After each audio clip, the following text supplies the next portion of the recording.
I want to show you all the perfect example of a man actually fighting against patriarchy and a woman actively upholding it. So one of the reasons why I make this content is because, it's really easy to blame men, but some men are actually working on it. And then there's other women who resist letting go of our role as the perpetual enabler of men and their violence. So just look at this. Look at this. So this was in the Washington Post in the Dear Caroline section. This is from a woman. She's like, "Dear Caroline, a month ago, my mom had a procedure, blah, blah, blah." So the mom was in the hospital. Her mother was in the hospital.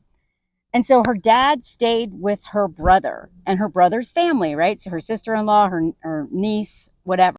The mom, her mother, experienced some complications while she was in the hospital. So the dad ended up staying longer, meaning it was stressful and open-ended. It all came to a head one morning over breakfast. Between work, my mother, and the kids' stuff, they did not have time to make dinner and eat it together.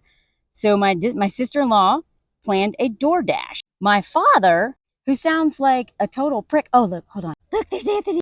I'm teaching him how to paddleboard. Look at that. Look. Right. So this boomer father told, the older niece, who's 15, that she should cook dinner when she gets home from school. Now, the niece's mother, right, her sister-in-law, was like, no, she can't. She's got 2 projects due the next day. So this woman's father, so grandpa, reiterates his point, and the niece, and I'm so proud of this niece, y'all. I'm so proud of this 15-year-old girl. She said that he can make his dinner himself if he wants a home-cooked meal.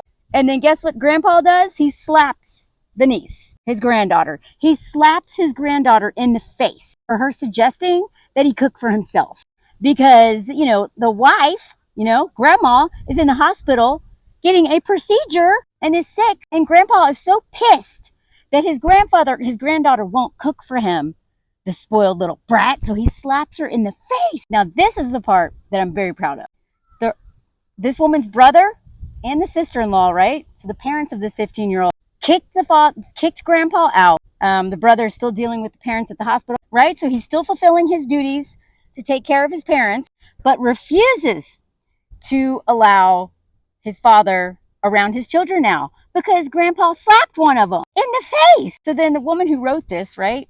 She flew out to get her father into a hotel and generally help. Now, this is the enraging part.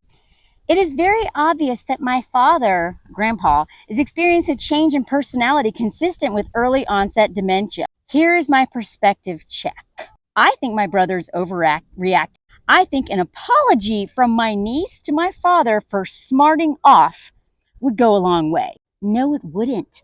I suggested this to my brother to smooth things over, and he refused it as an option. My siblings support my brother. Good for them! It feels as if I'm alone in getting help from my poor father. And as if my family is fragmented over something that isn't that big of a deal. Can you or your readers give me some perspective here? Yeah, I can. The fact that this woman is so enmeshed with her father and such an enabler of her father and excuses her father's abuse of his own granddaughter, that is exactly why we can't move forward. It is not just men who need to heal. Grandpa's going to die, okay? It sounds like her brother understands his role as a father and what it means to protect women more than this woman does, right? If the father acted in any other way, I would be disappointed. But I'm so proud of him. He's like, no, you can't interact with my children anymore. You can't be in my house. You're cut off from access from my children because you got violent with my daughter. That is exactly what, again, most men are not protectors and providers. They're protectors of themselves and other bros, and they're providers of nothing but extra unpaid work and stress. And, I don't know anything about this, this man, this brother, but it sounds to me like he is working in the right direction to make sure that the home is a safe space. And that if grandpa comes into the home, I don't care how distressed he is that his wife is in the hospital. And grandpa comes into his home and demands that his granddaughter cook for him. And she was like, no, if you want a cooked meal, you can cook it yourself, grandpa. And he's, bah!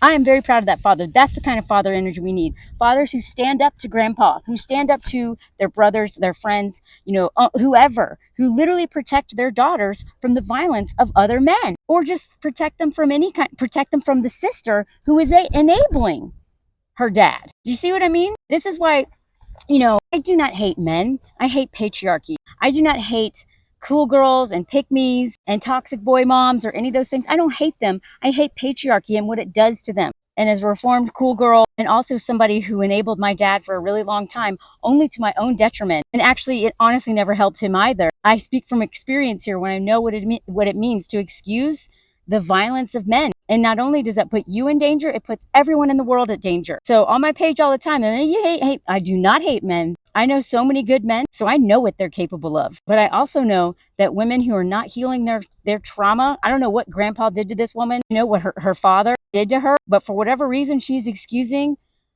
ridiculous behavior and then minimizing it. Like, it's not a big deal. And then asking the niece to apologize. Not grandpa for slapping him or her in the face, but the niece to just smooth things over. And that is the kind of stuff that lets patriarchy thrive. Asking the women to apologize for what provoked grandpa?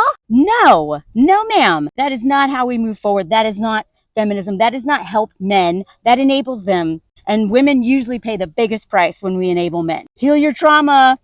Women, we got to heal our trauma, because this is the perfect example of a man reacting correctly and a woman standing in the way and actively making it harder for him to do so.